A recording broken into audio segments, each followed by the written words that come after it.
아브라함과 다윗의 자손 예수 그리스도의 계보라.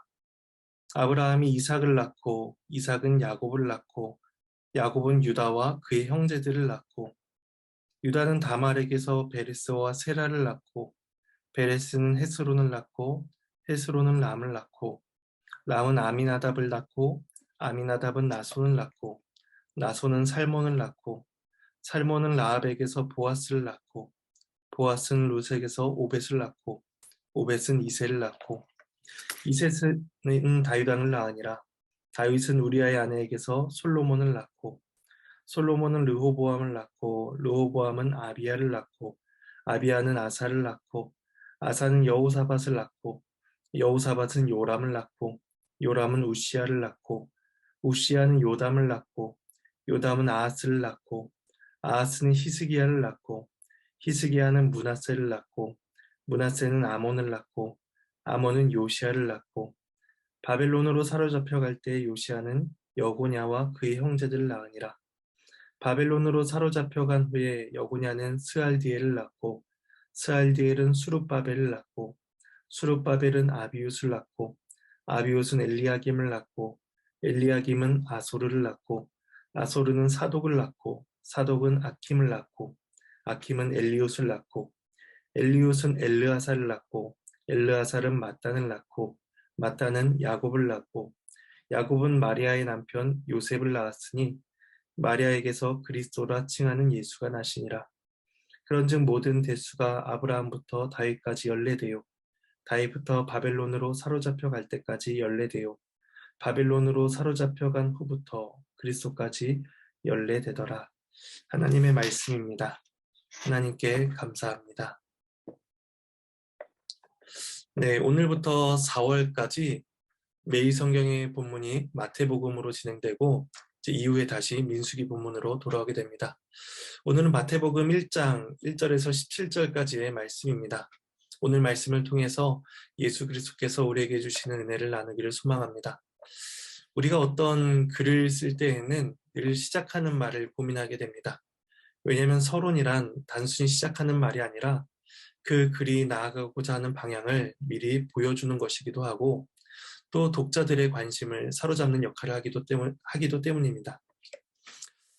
그런 점에서 계보로 시작하는 이 마태복음 1장은 오늘날의 독자들에게는 그저 족보의 나열처럼 느껴지기도 합니다. 오히려 다른 사복음서에 비하면 조금 심심한 것 아닌가 하는 생각이 들기도 합니다. 마가복음의 경우에는 하나님의 아들 예수 그리스도의 복음의 시작이다 라고 하며 예수님을 하나님의 아들이다 라고 선언을 하고 시작을 합니다. 또 누가복음 3장에서는 예수님의 족보를 이렇게 기록을 하고 있는데 예수님에게서 시작된 그 족보의 마침이 하나님으로 끝나게 됩니다. 그 위는 아담이요 그 위는 하나님이다 라고 그렇게 기록을 하고 있죠. 또 요한복음도 그 시작이 엄청납니다. 태초에 말씀이 계시니라 이 말씀이 하나님과 함께 계셨으니 이 말씀은 곧 하나님이시라 이렇게 하면서 우리의 시각을 태초로 이끌어갑니다. 그러니까 각 복음서들이 이렇게 예수님에 대해서 소개를 하고 있는데 오늘 마태복음 본문은 아브라함과 다윗의 자손 예수 그리스도의 계보다 라고 하면서 이스라엘 사람들에게는 친숙하고 조금 평범한 표현으로 시작을 하는 것만 같습니다. 그런데 이름의 나일처럼 보이는 이 계보를 통해서 우리는 그리스도께서 어떤 분이신가를 확인하게 되고 또 그리스도를 통해 성취하시는 하나님의 언약의 신실하심을 발견하게 될 것입니다. 먼저 본문의 구조를 생각해 보자면 1절과 17절은 시작과 끝으로서 예수 그리스도로 시작해서 예수 그리스도로 끝나게 됩니다. 그리고 이 계보는 세 단락으로 나누어져 있는데 1절에서 6절 상반절은 아브라함부터 다윗 때까지의 계보를 말씀하고 있으며 6절 후반부부터 11절까지는 다윗부터 바벨론 포로로 잡혀갈 때까지의 계보를 말씀합니다. 마지막 12절에서 16절은 바벨론 포로 시대부터 예수님까지의 계보를 말씀하고 있습니다. 그러니까 17절에서 말씀하는 것처럼 각 계보의 세대가 14대, 14대, 14대씩 되어 있는데 이것은 복음서를 기록한 이 마태가 의도적으로 구분했다고 볼 수가 있습니다. 왜냐하면 이 계보 중에는 빠진 이름도 있고 또 각각의 계보가 1000년, 400년, 600년 정도의 역사를 기록하고 있기 때문에 마태가 의도적으로 선택하고 취합해서 14대로 나누려고 했음을 우리는 알 수가 있습니다. 그런데 왜 14대, 14대씩 구분을 했는가에 대해서는 성경이 명확한 이유를 말씀하고 있지 않으며 또 학자들마다 의견이 다르다는 점만 우리가 생각하고 넘어가면 될 것 같습니다. 그래서 14대로 나눈 이유에 대해서 몰두하기보다는 각 세대의 구분을 통해서 이 말씀을 읽는 독자들에게 알려주고자 한 바가 무엇인가, 이것을 살펴보는 것이 우리에게 유익할 것입니다. 만일에 이 계보가 예수님의 유대적인 혈통만을 나타내려고 했다면 다윗의 자손이다 라는 이 사실 한 가지만으로도 예수님의 유대적 혈통을 나타내기에 충분히 가능했을 것입니다. 그럼에도 성경은 아브라함의 자손이었다는 것으로 예수님의 계보를 시작합니다. 왜냐하면 아브라함은 이스라엘의 시작이며 또 언약의 시작이기 때문입니다. 창세기 12장에서 하나님께서는 내가 너로 큰 민족을 이루어 내게 복을 주어 내 이름을 창대하게 하리니 너는 복이 될지라, 이러한 약속을 아브라함에게 주셨습니다. 그리고 창세기 22장 18절에서는 또 내 씨로 말미암아 천하 만민이 복을 받으리니 이는 네가 나의 말을 준행하였음이니라 라는 말씀을 주십니다.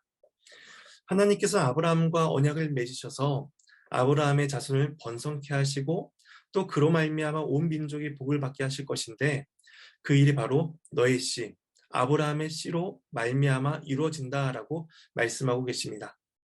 그런데 사도 바울은 이 창세기의 말씀을 가지고 설명할 때에 갈라디아서 3장 16절에서 아브라함의 씨를 그리스도다라고 그렇게 적용하여 설명합니다. 그렇다면 우리는 하나님께서 아브라함에게 주신 약속의 의미가 좀 더 명확해지는 것을 알 수가 있습니다. 아브라함이 이루게 될 큰 민족은 단순히 육적인 혈통적 이스라엘의 번성함이 아니라 아브라함과 같이 믿음으로 하나님께 나아가는 자들, 곧 영적인 이스라엘의 번성이라는 것입니다. 그리고 예수님은 그 약속을 이루사 믿는 자들에게 복을 주시기 위해 아브라함의 후손으로 오셨다는 이 사실을 이 마태복음은 계보를 통해서 우리에게 가르쳐 주고 있는 것입니다. 그리고 계보의 두 번째 단락을 보자면 다윗부터 이스라엘 왕조의 멸망 때까지를 다루고 있습니다. 1장의 계보에서 강조되는 사람이 있다면 바로 다윗일 것입니다. 왜냐하면 한글 성경은 1절에서 아브람과 다윗의 자손이다 라고 시작을 하고 있지만 원어에서는 이렇게 표현이 되어 있습니다. 예수의 계보라, 다윗의 후손, 아브라함의 후손이라고 하면서 오히려 아브라함보다 다윗을 먼저 언급을 하고 있습니다. 또한 이 계보에서 다윗이라는 이름이 여러 번 나옵니다. 1절, 6절, 16절, 20절 에서 이렇게 여러 번 반복될 만큼 가장 많이 언급되는 이름이 다윗이며 또 무엇보다도 다윗에게만 왕이라는 호칭을 붙이고 있습니다. 그래서 7절부터 나오는 모든 왕들이 이름만 쭉 나열이 되고 있는데 6절에서 다윗만을 왕으로 부르고 있습니다. 그래서 우리는 하나님께서 다윗에게 주신 왕권에 대한 특별한 약속을 떠올릴 수가 있게 됩니다. 사무엘하 7장 12절에서 하나님께서는 내가 내 몸에서 날 내 씨를 내 뒤에 세워 그의 나라를 견고하게 하리라 라고 약속하셨습니다. 그래서 이 약속은 그저 다윗의 몸에서 날 후손들이 다윗의 나라를 이어갈 것이다 라고 그 정도의 뜻으로만 받아들여질 수가 있었습니다. 하지만 그 약속이 성취되고 있다라고 느끼지 못할 만큼 다윗의 왕조는 죄와 부패로 얼룩져 갔습니다. 솔로몬부터 그렇게 바로 타락해 갔죠. 그래서 다윗 왕조는 결국에는 이방인에 의해서 포로가 되며 멸망하게 됩니다. 이러한 상황 속에서 그들은 하나님께서 다윗에게 약속하신 너의 몸에서 날 씨가 그들과는 다른 진정한 왕이어야 한다는 사실을 깨닫게 되었습니다. 그 마태복음 계보는 그 왕이 바로 예수님이라는 사실을 우리에게 가르쳐주고 있습니다. 그리고 마지막 세 번째 단락은 바벨론 포로기부터 예수님까지의 계보를 다루고 있습니다. 바벨론 포로기를 지나면서 이스라엘 백성들은 하나님의 언약에 대한 의구심을 가지게 되었을 것입니다. 유다는 멸망했고 또 선지자가 끊긴 지 무려 400년의 시간이 지나고 있었습니다. 이스라엘의 역사는 실패와 절망으로 받아들여졌으며 하나님은 이제 침묵하시는 것처럼 느껴졌습니다. 하나님께서 아브라함과 다윗에게 하신 언약은 이스라엘의 범죄로 인해서 중단되고 철회되었다라고 느껴질만 했습니다. 그런데 마태의 계보는 이러한 사람들의 생각을 완전히 깨트려 버립니다. 완전히 사라질 줄로만 알았던 다윗 왕권이 그리스도에게서 성취되고 있음을 우리에게 보여줍니다. 그래서 기름 부음을 받은 자, 메시아라는 뜻의 그리스도라는 호칭을 예수님께 고백을 하고 있는 것입니다. 그래서 16절에 보시면 마리아에게서 그리스도라 칭하는 예수가 나시니라 라고 고백을 하고 있습니다. 이처럼 성경의 저자는 아브라함과 다윗에게 주어진 약속이 실패와 심판이라는 과정을 거치면서 도리어 우리들의 초점을 그리스도 한 분께로 맞추도록 우리의 시각을 교정시켜 주고 있습니다. 그러므로 이제 마태복음의 이 계보를 읽는 모든 독자들은 다음과 같은 질문을 하게 됩니다. 하나님께서 아브라함에게 주신 언약은 취소된 것이 아닐까? 하나님께서 다윗을 통해 약속하신 영원한 왕권과 복된 통치는 실패된 것이 아닐까? 그런데 이러한 질문들이 이 마태복음의 계보를 쭉 읽어가면서 우리는 그에 대한 답을 확인하게 됩니다. 이런 질문들에 대한 답은 이렇습니다. 그렇지 않다는 것이죠.